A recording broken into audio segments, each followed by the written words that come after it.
Bonjour les amis, bienvenue sur ma petite chaîne. Cette chaîne est dédiée à l'apprentissage du français pour les débutants à travers des histoires simples et motivantes. Elle vous aide à apprendre de nouveaux mots chaque jour grâce à des histoires inspirantes qui peuvent changer votre vie et améliorer votre niveau de français. Si vous souhaitez changer votre vie et progresser en français, je vous conseille de regarder ces vidéos.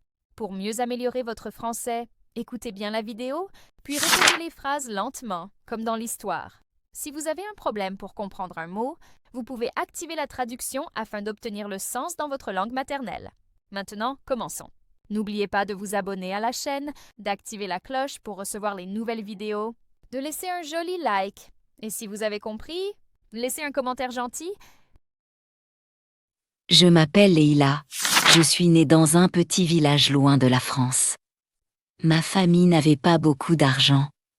Et dès mon enfance, j'ai appris que la vie pouvait être dure. Je rêvais d'aider mes parents et mes frères et sœurs.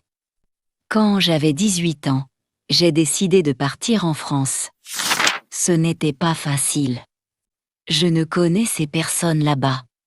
Je ne parlais presque pas français. Et tout était nouveau pour moi, la nourriture, les rues, la langue et les gens. Mais je voulais aider ma famille. Je travaillais dans des maisons comme femme de ménage. Chaque jour, je nettoyais, je cuisinais. Et parfois je pleurais seule dans ma chambre. Certains enfants et même adultes se moquaient de mon accent et de ma façon de parler. Cela me faisait mal, mais je me disais, je dois continuer. Je dois être forte. Chapitre 2. Les premières difficultés. Les premiers mois ont été très difficiles. Je me réveillais tôt, je rentrais tard. Et je n'avais presque pas d'argent pour moi-même. Parfois, je me sentais seule et fatiguée. Mais j'avais un rêve, apprendre le français, avoir un vrai travail. Pas seulement nettoyer les maisons. Je suis allée à l'école le soir pour apprendre le français. C'était dur, mais petit à petit, j'ai commencé à comprendre les mots, à parler avec les gens et même à lire des livres simples. Chaque mot que j'apprenais était comme une victoire pour moi. Un jour, une de mes clientes m'a dit « Leïla, tu travailles très dur, mais tu es très intelligente. Tu devrais continuer à apprendre. » Ces mots m'ont donné de l'espoir. J'ai compris que même si la vie était dure maintenant, mon futur pouvait être différent, chaque matin. Je me levais avec un mélange de fatigue et d'espoir. Je savais que je devais travailler pour ma famille, mais je voulais aussi apprendre. Après mes longues journées de ménage, je rejoignais la petite école pour adultes. Parfois, mes yeux se fermaient pendant les cours. Mais je me forçais à écouter et à répéter les mots encore et encore. Je me faisais parfois des amis dans la classe. Ils venaient de pays différents, et chacun avait son histoire. Nous partagions nos difficultés et nos petits succès. Cela me donnait du courage. Même si je devais retourner dans la maison où je travaillais après les cours. J'avais le sentiment que je construisais quelque chose de plus grand que moi. Les gens dans mon quartier me regardaient parfois avec surprise. Cette jeune fille travaille toute la journée et pourtant elle continue à étudier, me disait une voisine. Cela me faisait sourire. Je savais que je n'avais pas les choix. Si je voulais changer ma vie et elle de ma famille, je devais continuer, peu importe la fatigue ou les moqueries. Les premiers succès. Après plusieurs mois, j'ai commencé à parler français plus facilement. Je pouvais comprendre les clients, écrire de petits messages, et même aider les autres personnes étrangères qui avaient du mal avec la langue. Cela m'a donné une nouvelle confiance en moi. Un jour, une cliente m'a proposé un travail différent. L'aider à organiser une petite boutique de vêtements. C'était quelque chose de nouveau pour moi, mais j'ai accepté. J'ai appris à gérer les stocks, parler avec les clients, et même à créer de petites affiches pour la boutique. Chaque jour, je sentais que j'apprenais quelque chose nouveau et que mes efforts commençaient à porter leurs fruits. Même si certains moments étaient encore difficiles, je sentais que je devenais plus forte. Je n'étais plus seulement une fille qui nettoyait les maisons. Je devenais une femme capable de travailler, de penser et de créer quelque chose de beau avec ses mains et son esprit. Chapitre Fives, les larmes silencieuses. Il y avait des nuits où je ne pouvais pas dormir. Je restais seule dans ma petite chambre froide, en pensant à ma famille. Je me demandais si mes mains me faisaient mal à cause du travail, et mon cœur était lourd. Parfois, les gens me parlaient mal. Ils criaient, ils ne respectaient pas mon travail. Je baissais la tête et je continuais. Quand je rentrais le soir, je pleurais en silence. Je ne voulais pas que quelqu'un me voie faible. Je disais toujours à ma famille au téléphone: ça va, je suis bien. Mais en vérité, je souffrais beaucoup. Je me sentais invisible. Personne ne voyait mes efforts, personne ne voyait mes larmes. Mais malgré tout, je me levais chaque matin. Je savais que si je m'arrêtais, je perdrais tout. Chapitre 6. Le poids du rejet. Un jour, dans une maison où je travaillais, une femme m'a dit: tu n'es pas d'ici. Tu ne parles pas bien français. Ces mots ont blessé mon cœur. Je suis allée aux toilettes et j'ai pleuré longtemps. Je me suis regardée dans le miroir et je me suis demandé: pourquoi ma vie est-elle si dure? Dans la rue, certaines personnes riaient de mon accent. Je me sentais petite, sans valeur. Parfois, je voulais rentrer dans mon pays, abandonner tout. Mais je pensais à ma mère, à ses mains fatiguées, et je continuais. Je marchais sous la pluie, avec mes chaussures usées. Et mes larmes se mélangeaient avec l'eau. Je sentais le froid dans mon corps, mais encore plus dans mon âme. Chapitre 7. Tomber sans s'arrêter. Un soir, je suis tombée malade. Je n'avais pas la force de travailler, mais je devais quand même aller nettoyer. Mon corps tremblait, mais je continuais. Personne ne m'a demandé si j'allais bien. Quand je suis rentrée, je me suis assise par terre et j'ai pleuré comme une enfant. Je me sentais seule au monde. J'ai pensé que la vie était injuste. Que certains naissent avec tout, et d'autres avec seulement des larmes. Mais au fond de moi, une petite voix me disait: ne t'arrête pas. Un jour, tu verras la lumière. 8. La trahison. Un jour, je pensais que j'avais trouvé une amie dans une autre travailleuse de maison. Elle me disait: Leïla, tu es très courageuse. Un jour, tu seras riche et forte. Je l'ai cru. Mais bientôt, j'ai découvert qu'elle parlait mal de moi aux clientes. Elle disait que je volais des shows et que je n'étais pas digne de confiance. Je n'ai pas pu croire ce que j'entendais.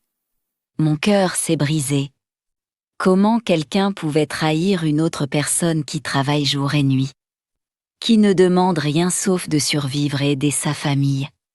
J'ai pleuré pendant des heures. Je me suis demandé: est-ce que quelqu'un me soutiendra un jour? Chapitre 9. La solitude totale. Avec tout ce qui se passait, je me sentais seule dans ce grand pays étranger. Parfois, je marchais dans les rues, et les gens riaient de moi ou m'ignoraient. J'avais l'impression de disparaître, de ne pas exister. Je pensais à ma famille chaque jour. Je voulais les aider, mais je n'avais même pas de force pour sourire. Mes mains étaient abîmées, mes pieds fatigués, et mon cœur lourd. Chaque soir, je regardais le ciel et je me demandais: pourquoi c'est que ma vie est si difficile? Pourquoi moi? Les étoiles ne répondaient pas. Tout semblait sombre. Chapitre 10. L'effondrement. Un soir, après un long jour de travail, je suis tombée par terre dans ma petite chambre. Je n'avais plus de force pour pleurer ou me relever. Je me sentais comme une feuille morte, emportée par le vent. Je pensais que tout était fini. Que mes rêves étaient trop grands pour moi. Que la vie ne voulait pas que je réussisse. Mais quelque part, dans ce silence et cette douleur, une petite voix tremblante m'a murmuré. Leïla, même si tout est noir maintenant, continue. Un jour, tu verras la lumière. Cette voix était faible. Mais c'était tout ce qu'il me restait. Chapitre 11, la première lumière. Un matin, je me suis réveillée avec une nouvelle énergie. J'ai regardé mes mains fatiguées et j'ai pensé. J'ai survécu à tout ça. Je peux faire encore mieux. J'ai décidé de me concentrer sur mon apprentissage du français. Je lisais des livres simples, j'écoutais la radio. Et je parlais avec mes clientes autant que possible. Chaque mot appris était comme un petit soleil dans ma vie sombre. Un jour, une cliente m'a dit « Leïla, tu parles français tellement bien maintenant. Tu devrais penser à autre chose que le ménage. » Ces moments donnaient confiance. Pour la première fois, j'ai senti que je pouvais rêver encore plus grand. Chapitre 13. La confiance retrouvée. À mesure que je travaillais et apprenais, ma confiance grandissait. Les moqueries ne me faisaient plus mal autant qu'avant. J'ai compris que ma valeur ne dépendait pas des autres, mais de ce que je faisais pour moi-même. Je me suis inscrite à des cours du soir sur la gestion et la vente. Je voulais ouvrir un jour mon propre petit commerce. Mes nuits étaient toujours longues. Elles étaient maintenant pleines d'espoir et non de larmes. Chaque victoire, même petite, me rappelait. Leïla, tu es plus forte que tu ne le crois, continue. Chapitre 14. Le grand échec. Quand j'ai commencé à croire en moi, j'ai voulu réussir plus vite. J'ai essayé de lancer un petit projet avec mes économies. Ce n'était pas grand-chose, mais c'était mon rêve. Je pensais que tout allait bien se passer. Mais la réalité a été très dure. Les clients ne venaient pas. L'argent disparaissait vite. Et je faisais beaucoup d'erreurs. Chaque soir, je comptais mes pièces avec peur. Mon cœur battait fort, et je sentais le stress me détruire lentement. Un jour, j'ai compris que j'avais tout perdu. Mon projet a échoué. J'ai regardé mes mains vides et j'ai pleuré longtemps. Ce n'était pas seulement un échec d'argent, c'était un échec de rêve. Chapitre 15. L'envie d'abandonner. Après cet échec, je me suis sentie très faible. Je me disais, j'ai essayé, mais je ne suis pas faite pour réussir. Je voulais abandonner. Je pensais retourner au ménage, oublier mes rêves, et vivre seulement pour survivre. Je me sentais honteuse. J'avais honte de moi-même, honte de mes espoirs. Pendant plusieurs jours, je ne parlais à personne. Je restais seule, dans le silence, avec mes pensées sombres. J'avais l'impression que tout mon passé difficile ne servait à rien. Chapitre 16. La décision de continuer. Un soir, assise seule, j'ai pensé à tout ce que j'avais vécu. Les longues journées de travail, les humiliations, la solitude, les larmes. Je me suis dit doucement. Si je suis arrivée jusqu'ici, ce n'est pas pour m'arrêter maintenant. J'ai respiré profondément et j'ai essuyé mes larmes. J'ai regardé devant moi et j'ai dit à voix basse. J'ai souffert trop longtemps pour abandonner. Un jour, je réussirai. Ce jour-là, je n'étais pas encore forte, mais j'avais pris une décision. Et parfois, une décision est le début d'une nouvelle vie. 17. Le nouveau départ. Après avoir décidé de continuer, j'ai pris une grande respiration et j'ai recommencé à zéro. Cette fois, j'étais plus prudente, plus réfléchie et plus confiante en moi.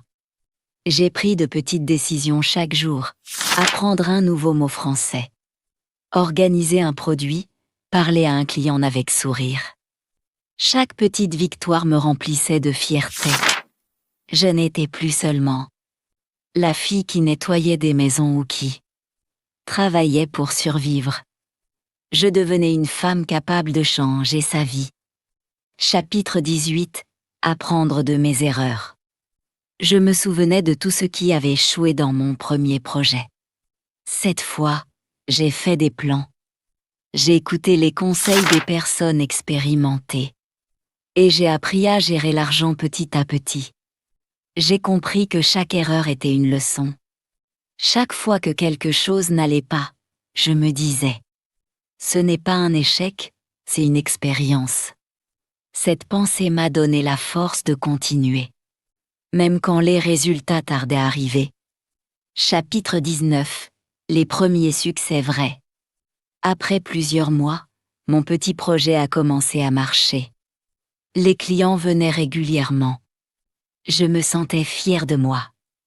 Pour la première fois, j'ai senti que tout mon travail, toutes mes larmes et toutes mes nuits blanches avaient une valeur réelle.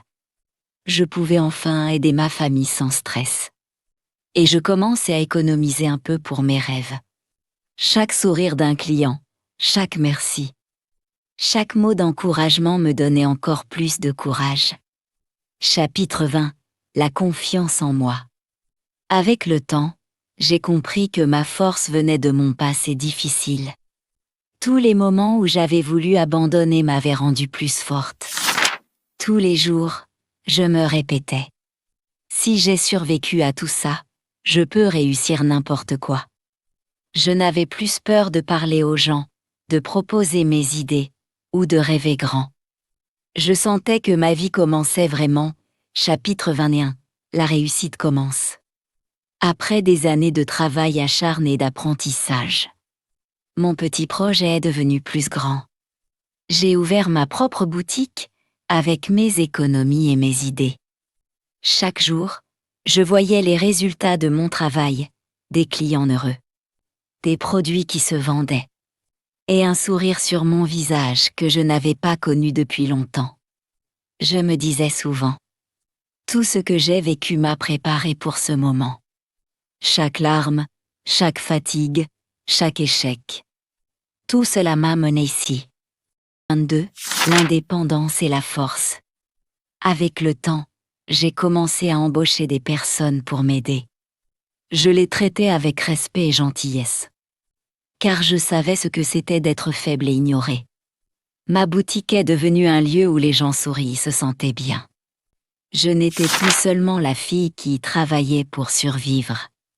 J'étais devenue une femme forte, respectée, et capable de prendre ses propres décisions.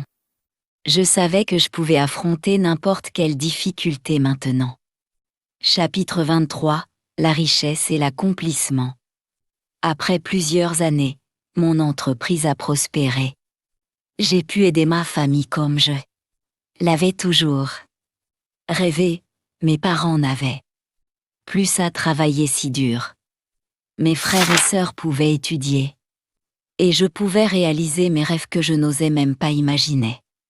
J'avais enfin la liberté que j'avais cherchée pendant si longtemps. La peur et les larmes appartenaient au passé. Je pouvais maintenant profiter de la vie, fière de moi et de tout ce que j'avais accompli. Chapitre 24. Le sourire de l'espoir. Je me souviens encore de cette petite fille qui travaillait dans les maisons, qui pleurait seule le soir, qui voulait abandonner. Et maintenant, je souris en pensant à elle. Je lui dirais: tu as tenu bon. Tu es arrivé jusqu'ici. Et ce n'est que le début. Ma vie est pleine d'espoir, de réussite et de bonheur. Chaque difficulté que j'ai traversée m'a rendue plus forte.